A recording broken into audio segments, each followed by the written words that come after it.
నీ భార్య మీనాక్షి పుట్టినరోజురా. ఇప్పుడు సగం విజయం సాధించావు. త్వరలోనే క్రిష్ నీవాడైపోతాడు. చూస్తూ ఉండు. శాశ్వతంగా ఇక్కడే ఉండి క్రిష్ గారిని తన వైపు తిప్పుకొని నిన్ను బయటికి గెండించడానికి వచ్చింది. నేను నీ బర్త్డేకి ఎవ్వరు కట్టనంత కాస్ట్లీ చీర కట్టాలి. అదంత పని అదైతే నా చేతుల్లోనే ఉంది గౌతమ్.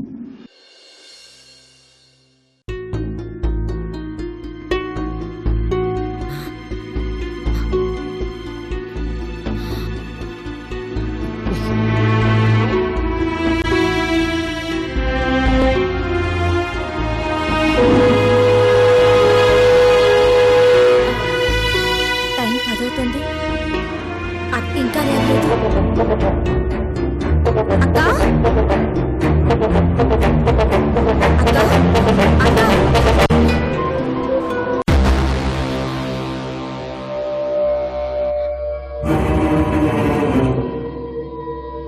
అయ్యో, ఒళ్ళు కాలిపోతుందేంటి? పెదక్క పెదక్క పెదక్క పెదక్క ఏమిటి ఏమిటి అరుపులు? అక్క అక్కకేమైంది? అక్క నిద్ర లేవలేదు. ఏంటని వెళ్ళి చూస్తే ఒళ్ళు కాలిపోతుంది. చెమట్లు వస్తున్నాయి. పిలిచినా పలకట్లేదక్క. అవునా? పద వెళ్ళి చూద్దాం. పద. ఏమైంది అసలు? అప్పో అప్పో ఏమైంది? ఏమిటి ఇలా చెమటలు పడుతున్నాయి? ఏమిటి ఇలా ఫీవర్ వచ్చింది? కనకం వెళ్ళి కృష్ణబాబును డాక్టర్ ఫోన్ చేస్తాడు. వద్దు కనకం. అయ్యో ఏమిటి వద్దు. కనకం నువ్వు వెళ్ళు. కనకం ఆగు. ఏమిటి ఇది? ఇంత జ్వరం పెట్టుకుని డాక్టర్ వద్దంటావా? అక్క నిన్న ఎండలో ఎక్కువసేపు తిరిగాం కదా, అందుకే కాస్త జ్వరం వచ్చినట్టుంది అంతే. అందుకే అప్పు క్రిష్ వస్తే డాక్టర్ని పిలిపిస్తాడు. అక్క వాడికి చెప్పొద్దక్క, ఊరికే కంగారు పడతాడు. రేపు వాడి పుట్టినరోజు. నాకిప్పుడు జ్వరం అది ఇదని ఎందుకు వాడిని బాధ పెట్టడం? అది కాదప్పు. అక్క నాకే కాస్త ఒంట్లో బాలేదని తెలిసినా వాడిక్కడి నుంచి కదల్డు.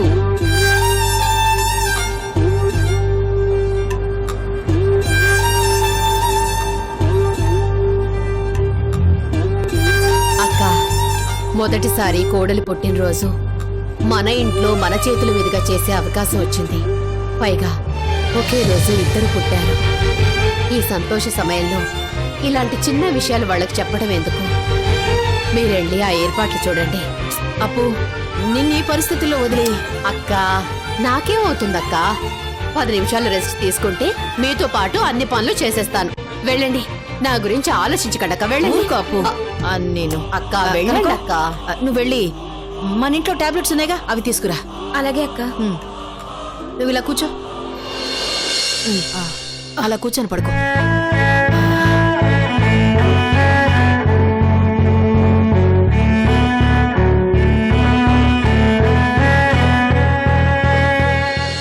గౌతమి రారా. అందరూ ఎవరి పనిలో వాళ్ళు ఉన్నట్టున్నారు. ఇల్లంతా ప్రశాంతంగా ఉంది. మన ఇద్దరికి ప్రైవసీ దొరికింది. కూర్చో, టిఫిన్ చేద్దాం. ఎందుకులే బాబు, ఏ వైపు నుంచి ఎవరు వస్తారో ఎవరికి తెలుసు. వచ్చినప్పుడు చూద్దాంలే. కూర్చో కూర్చో.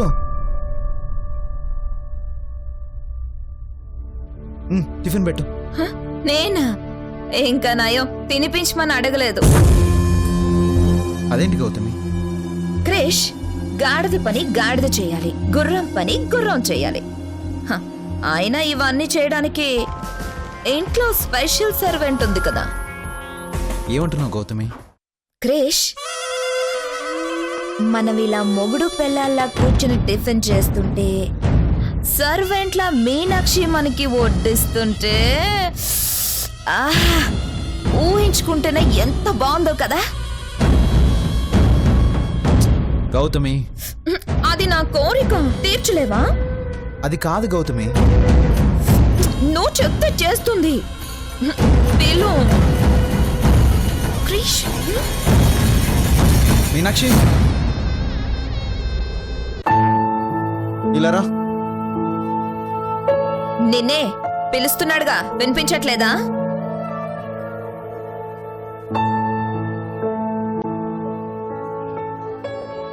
టిఫిన్ పెట్టు.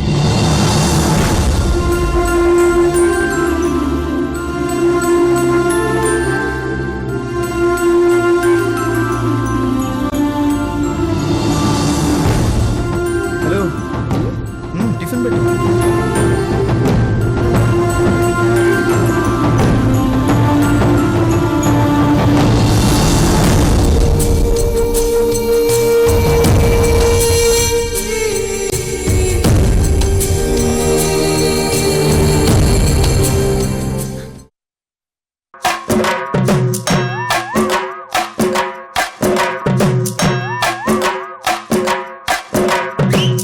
సర్వెంట్ పనులు చేయడం నామోషేమో క్రిష్.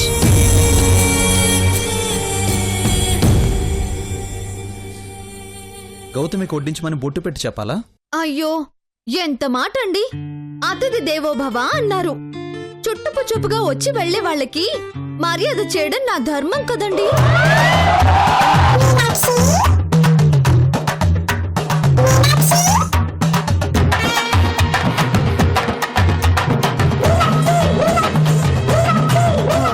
కోసరి మరీ వడ్డిస్తాను.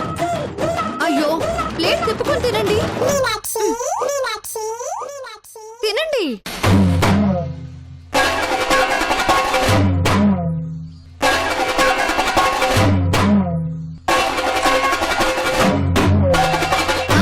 పరాయి వాళ్ళ ఇంటికి వచ్చాను, నువ్వు పరాయిదానమని ఏం మొహమాట పడొద్దు, అడిగి మరీ వేయించుకోండి. వా, కాస్త తమరు సైలెంట్ గా ఉంటారా? అలాగేనండి, మీరు తినండి.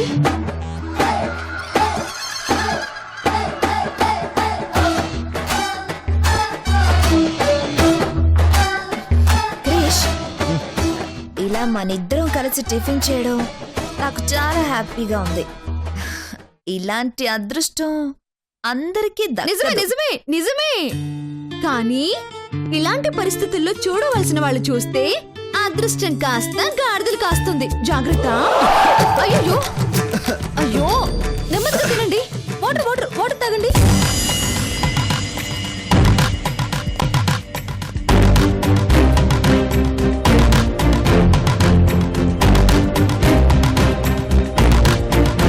ఎందుకండి కంగారు? నెమ్మదిగా తినొచ్చు కదా.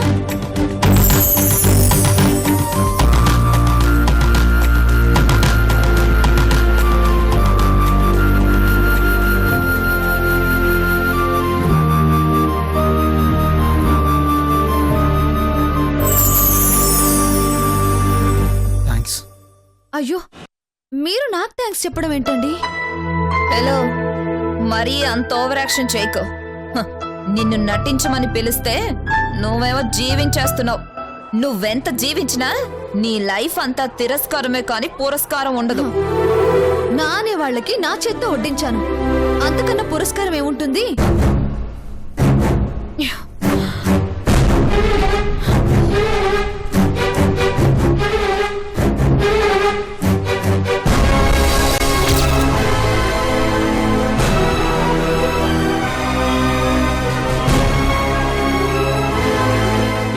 చేయగలిగేశావు?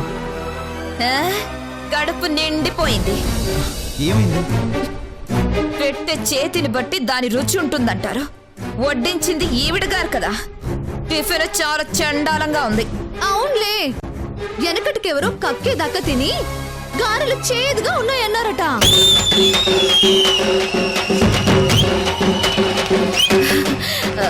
అవును క్రిష్, నీ పుట్టినరోజుకి నాకు చీర కొని పెడతానన్నావుగా.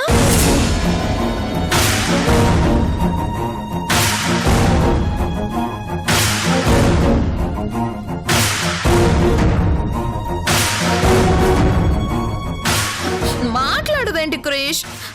దగ్గరుండి చీర సెలెక్ట్ చేస్తానన్నావు కదా.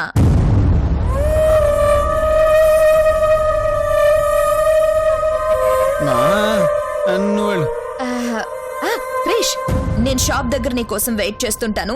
త్వరగా వచ్చే. బాయ్.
జరిగిందేది మనసులో పెట్టుకోకుండా పిలవగానే వచ్చినందుకు థ్యాంక్స్ భద్రా.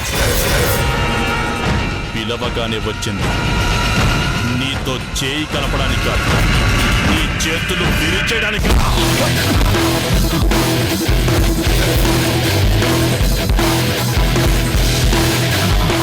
భద్రా ఆవేశపడకు, నేను చెప్పేది విను.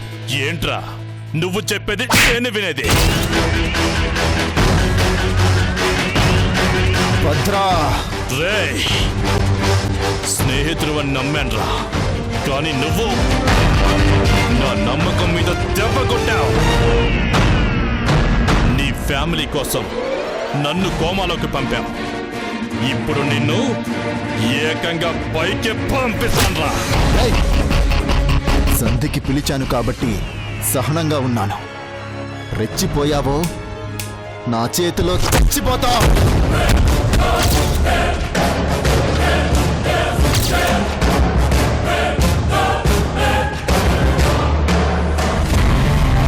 రేయ్, నీతో సంధి చేయడానికి నువ్వే నాకు హెల్ప్ చేయలేదు, నన్ను సమాధి చేయాలని చూశావు. అలాంటిది మళ్ళీ నన్ను పిలవడానికి ఎంత ధైర్యం రా నీకు? చూడు, అప్పటి నా పరిస్థితి వేరు. నా మీద మా అమ్మకి నమ్మకం కుదరాలంటే నేను ఆ మాత్రం రిస్క్ చేయక తప్పలేదు. కానీ మీరేం చేశారు? నన్నే చంపాలనుకున్నారు. అయినా అవన్నీ మర్చిపోయి నిన్ను పిలిచానంటే ఒక్కసారి ఆలోచించు. మనిద్దరం ఏకమైతే నీకు నాకు ఇద్దరికీ చాలా మంచిది.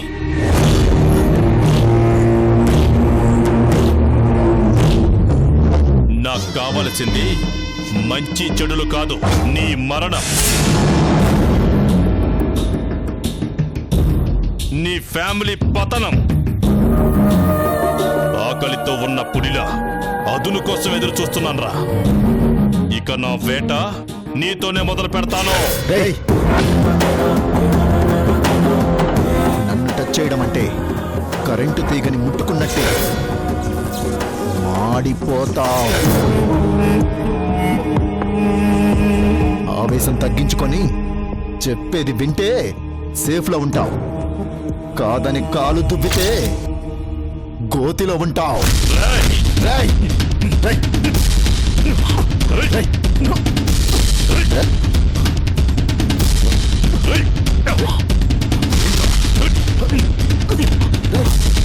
చెప్పేది వినవంటే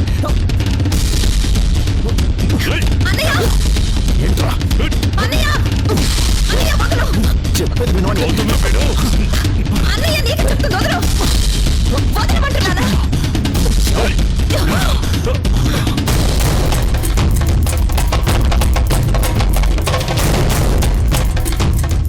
చంపేస్తానని వార్నింగ్ ఇస్తున్నాడు. బలరాం నిన్ను చంపడానికి రాలేదు, నీతో చేయి కలపడానికి వచ్చాడు.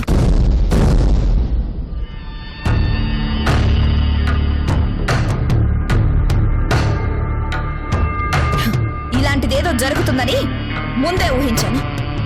ఇలా కొట్టుకు చేస్తారని మిమ్మల్ని వెతుక్కుంటూ నేను వచ్చాను. వీడి గురించి నీకు తెలీదమ్మా. తెలుసు, బలరాంని నీ దగ్గరికి పంపించింది నేనే. నాకన్నా బలరాం గురించి నీకే బాగా తెలుసు. మీరిద్దరు శత్రువులు కాదు, స్నేహితులు. అది మర్చిపోయి పిచ్చి వాళ్ళలా ప్రవర్తించకండి.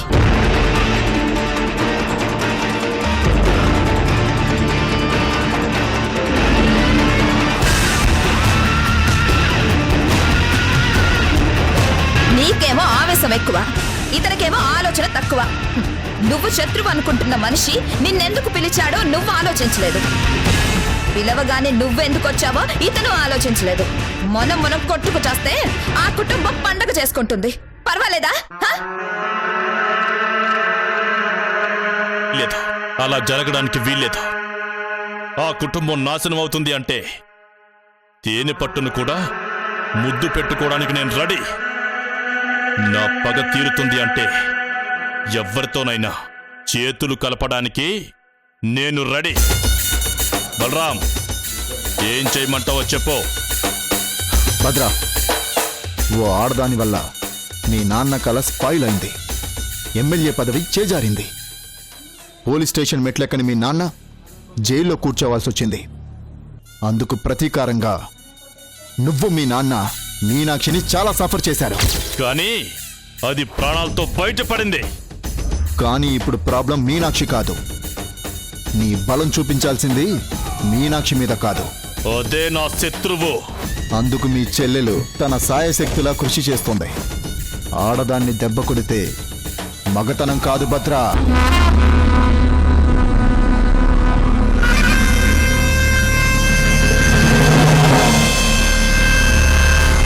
మనం దెబ్బ కొట్టాల్సింది, పడగొట్టాల్సింది ఆ కృషిగాణ్ణి. అంటే ఇంట్లో నిప్పు పెట్టడానికి గౌతమి ఉంది, కానీ వ్యాపారాన్ని తగలబెట్టడానికి నీ సాయం కావాలి. అప్పుడు ఒకే దెబ్బకి కుటుంబం అంతా అల్లకల్లోలం అవుతుంది.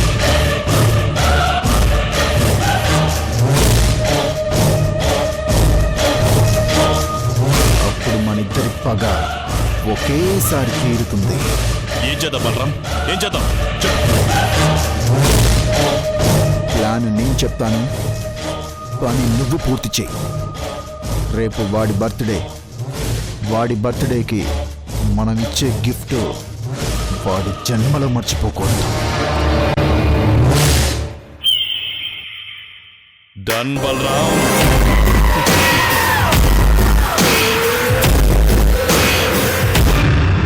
కన్నయ్య, స్వర్ణ, ఏంటి స్వర్ణ? ఇదిగో నాన్నా, ఏంటి స్వర్ణ ఇది? నీ పుట్టినరోజు కదా నాన్నా, వెళ్ళి బట్టలు కొనుక్కో. ఏంటి స్వర్ణ ఇది?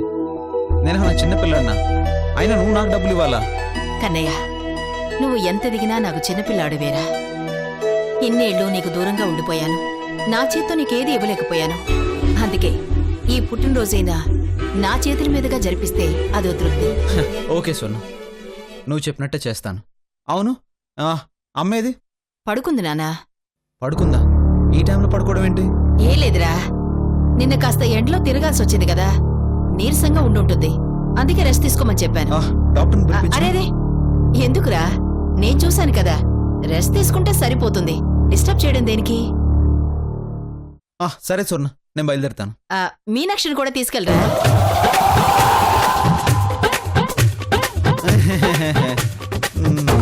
ఇంకా అనలేదేంట అనుకుంటా. ఏమిట్రా? అలాగే స్వర్ణ. మీనాక్షిని వెంట తీసుకుని చెప్తుందిరా, తర్వాత రమ్మని కాదు. అవునా? నేను అదే అనుకున్నాను. తీసుకెళ్తాను. మీనాక్షిని తీసుకెళ్ళకపోతే ఎలా?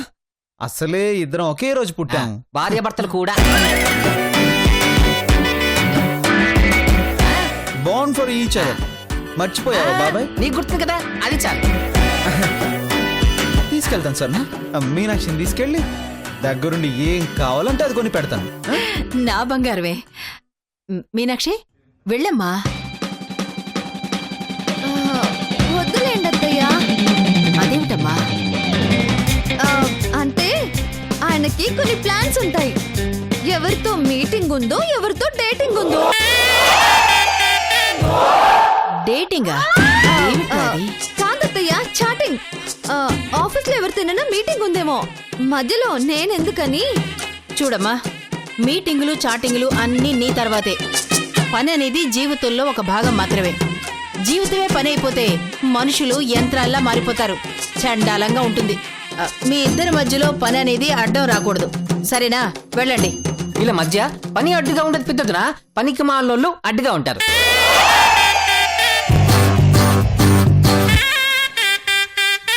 ఎవరు వాళ్ళు?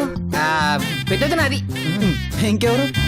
సరుకు డెలివరీ ఇవ్వమని మన కంగారు పెట్టేవాళ్ళు. ఆహా, కదా బాబాయ్? ఎంత కరెక్ట్ గా చెప్పావురా.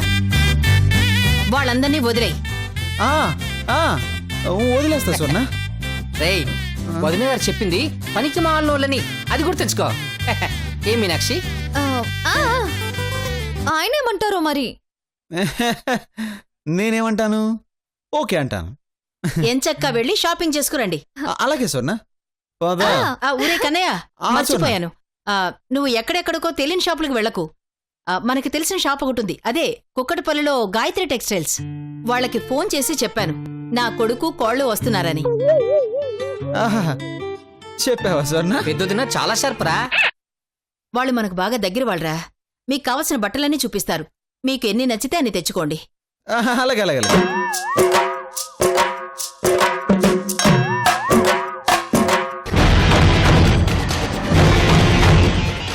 ఇదేంటి ఇక్కడ? నువ్వు కూర్చోగలుగుతా. అయిన వాళ్ళు పక్కనుంటారు, వచ్చిపోయే వాళ్ళు ఎప్పుడు వెనకాలే ఉంటారని మాత్రం తెలుసుకోరు.